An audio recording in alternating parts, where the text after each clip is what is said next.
майка ти, да.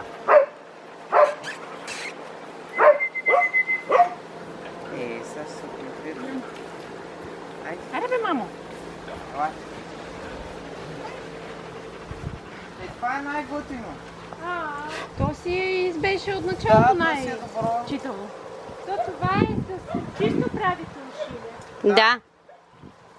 А, не там. Значи вие сте за социализиране, не за скриване.